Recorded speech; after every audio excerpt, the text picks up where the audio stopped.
આજે અમે આવી ગયા છે વડોદરા અમદાવાદ ટુ વડોદરા ટ્રેનમાં અને આજે મારું વડોદરામાં એક શૂટ છે, એક કોલેબનું એડ છે, એના લીધે હું આવી છું. कृपया करके सारे गेटे बकरे डब्बे में चढ़ जाइए.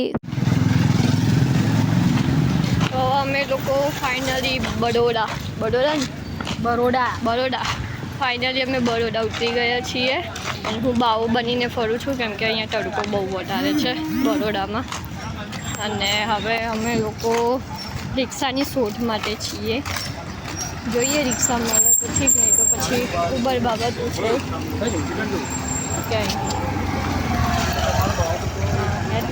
ક્યાં આમથી આમ બહાર જઈશું.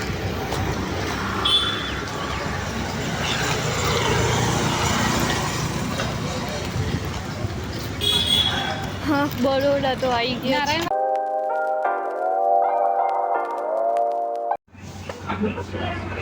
ફાઇનલી અમે લોકો તો પહોંચી ગયા છે વડોદરા. સૌથી પહેલાં તો થેબડા ખાવું કમ્પલસરી છે. થેબડા ખાઈ પછી તમારી સાથે વાત કરું.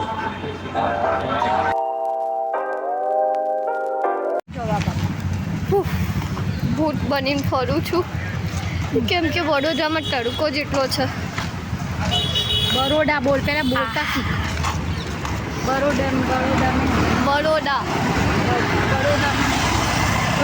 તારામાં હું ભૂલી છું.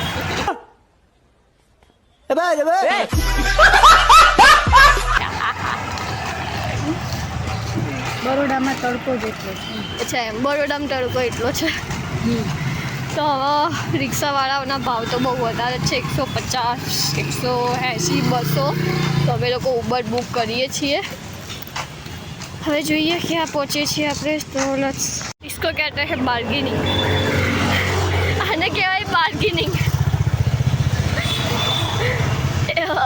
રિક્ષાવાળાએ પૂછ્યું કે કેટલામાં જવું છે બેન. તો ઉબરમાં ભાવ બતાવે છે 136 અને મારી મમ્મી કે બોલ 130માં લઈ જવા છે. અને પેલા ભાઈ રેડી થઈ ગયા. તો ક્યાંય પણ જવું હોય તો હું સજેસ્ટ કરું છું મમ્મી સાથે જવું, તો તમને ફાયદો છે.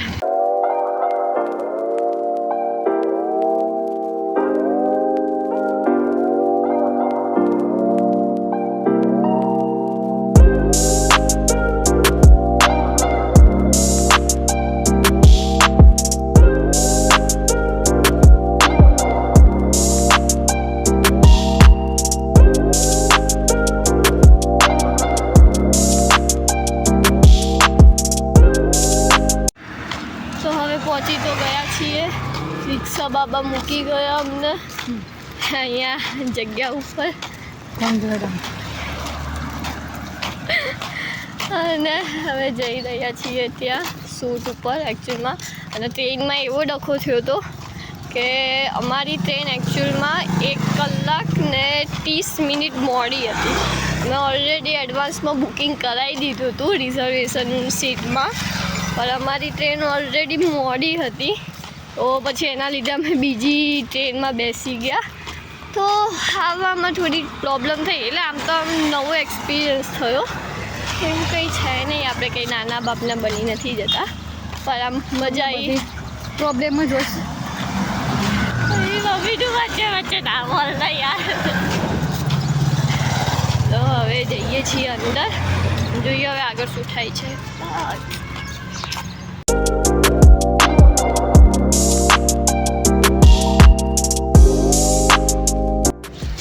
જબરા રસ્તાઓ,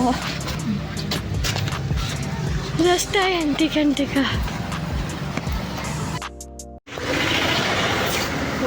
ઉપર એ આવે છે એવું કીધું. ઉપર છે ખુલ્લું.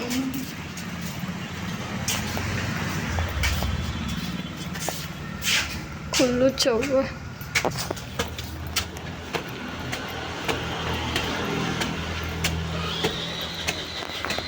તો ફાઇનલી આપણા લોકેશન પર આવી ગયા છીએ અને અહીંયા થવાનું છે આપણું એક મસ્ત શૂટ અને એક સરપ્રાઈઝ પણ મળવાનું છે કે જે હું તમને આગળ બતાવીશ, બિકોઝ હું આજે નવું ટ્રાન્સફોર્મેશન કરવાની છું અગેન. તો આ લોકેશન પર તો ઓલમોસ્ટ અમારું 1 શૂટ થઈ ગયું છે. સો હવે બીજા શૂટ માટે બીજી જગ્યાએ જઈએ છીએ.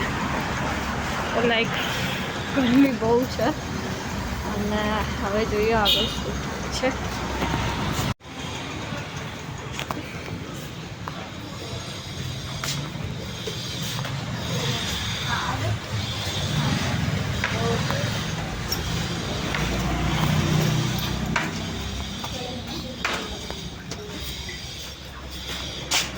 જોયો મમ્મી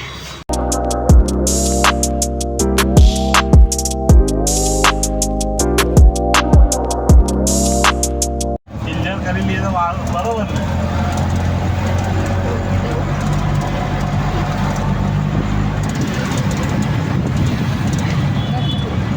છોડું તડકો જ નહીં. તો એક જગ્યાનું શૂટ તો પતી ગયું છે ઓલમોસ્ટ. અમે જે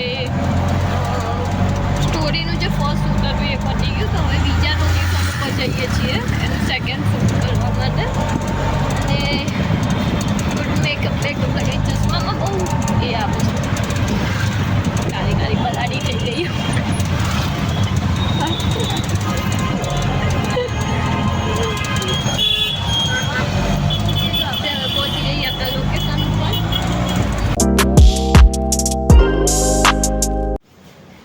तो ये मैम है और यहाँ पे हमारा आज शूट होने वाला है. तो આગળની ડિટેલ્સ તો હું આગળ બ્લોગમાં તમને જણાવીશ.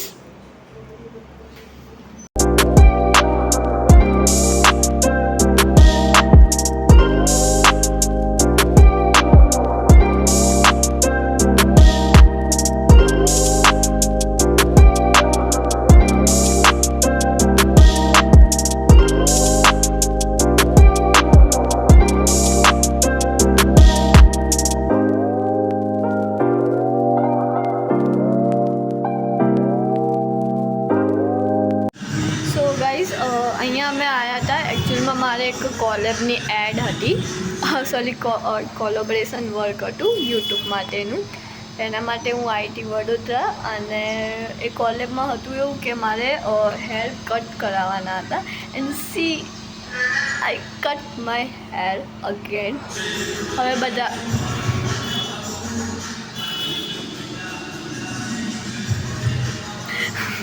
તો અગેન મેં મારા વાળ કટ કરાવી દીધા છે. હવે બધા પૂછતા હશે કે તું મારે ગઈ તારા વાળ કેમ કટ કરાવે છે.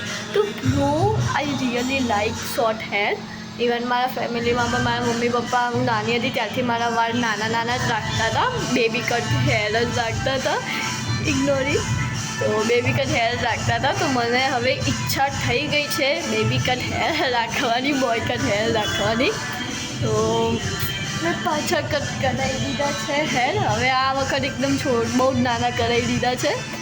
અને મારે પહેલેથી વાળ નાના કરાવવા હતા. જ્યારે મેં ફર્સ્ટ હેર કટ કરાવ્યું ને આઈ થિંક ઇન્સ્ટા ફેમિલીને ખબર જ હશે, મેં રીલ્સ મૂકી હતી. બટ એ વખત થયું એવું કે હેર કન્સલ્ટન્સીના લીધે મેં ધીરે પહેલાં આટલા કરાયા, પછી આટલા કરાયા, પછી આટલા કરાયા. અને હવે હું બહુ જ ખુશ છું. મારા ચહેરા પર તમે ખુશી જોઈ શકો છો. કંઈ નહીં. તો હવે આપણે અમારી 7 વાગ્યાની ટ્રેન છે. કર્ણાવતી એક્સપ્રેસમાં રિટર્ન જવાનું છે. તો ખાઈ પીને પેટ પૂજા તો કરી દીધી છે બરાબરની. હવે હજુ થોડુંક શૂટ બાકી છે એન્ડિંગનું. તો એ બધું પતાવીને પછી આપણે નીકળીએ. મારા હેરને લાઈક આપી દેજો. નાના છોકરા જેવું કરું છું પણ બહુ ભોળી છોકરી છું. અન્ડરસ્ટુડ.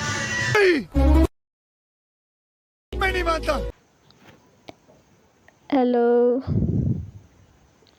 મમ્મા, મારું શૂટ તો કમ્પ્લીટ થઈ ગયું. फोटो तक आप सभी मॉडल्स के हेयर छोटे करवा देते हैं. अभी देखो आपका हेयर छोटा हो गया है. ठीक है, तो अभी मैं आपको इसमें और छोटा हेयर कट करके दूंगा और प्रॉपर कटिंग इसमें और छोटा नहीं चाहिए मुझे, बस करना पड़ेगा मैडम. और इसके बाद ऐसा है कि आपकी कंपनी ने अभी जो नया रूल्स बनाया है, तो आपको ये हेयर कट जो है विंटर तक रख सकते हो.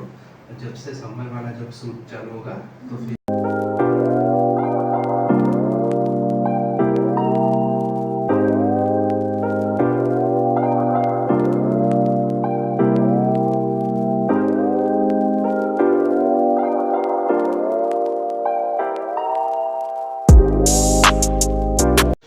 ફાઇનલી ઇટ્સ ઓવર અને અમે બંનેએ શોર્ટ હેર કરાવી દીધા છે એકદમ. બહુ જ મસ્ત થઈ ગયા છે. તો આ છે અમારું આજનું હેર કટ, ઇવન આજના દિવસનું બ્લોગ. અને આ છે જેમણે અમારા હેર કટ કર્યા છે. હાય હાય. ફાઇનલી ઇટ્સ પેકઅપ ટાઈમ પર. આજે પ્લેસ હતું એની હાલત તો જુઓ. હા, અમારા વાળ કપાઈ ગયા છે અને સૂટ પણ પતી ગયું છે અને પ્લેસ પણ બહુ ગંદુ કરીને મૂક્યું છે અમે. હવે અમે લોકો પાછળ નીકળી ગયા સ્ટેશને જવા માટે. મમ્મી છે અને લાઈક અમે રિક્ષા કરી છે અને જઈએ છીએ હવે સ્ટેશન ઉપર.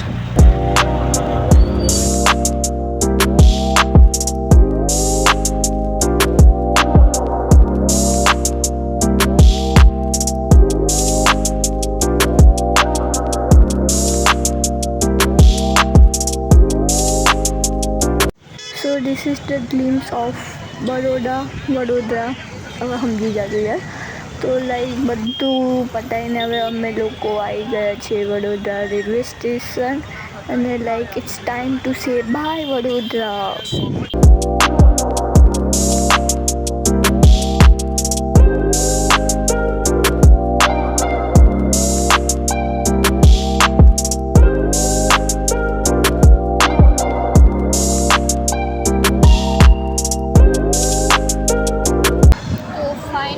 હવે આપણું કામ પતી ગયું છે, બધું ડન થઈ ગયું બધું. અને હવે અમે લોકો સ્ટેશન પર બેઠા છીએ, અમારી ટ્રેનની રાહ જોઈએ છે અને કર્ણાવતીમાં જવાનું છે. એટલે કર્ણાવતી અમારી જે ટ્રેન છે 7 વાગે છે, તો થોડાક અમે કલાક વહેલા આવી ગયા.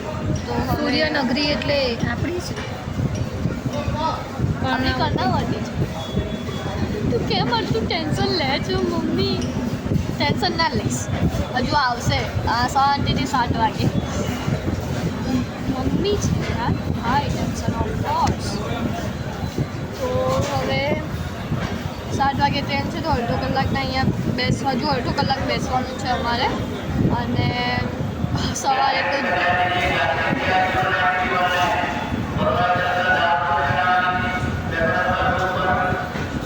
બોલી લીધું ભાઈ, હવે હું બોલું તો પોતાને બોલી શકે.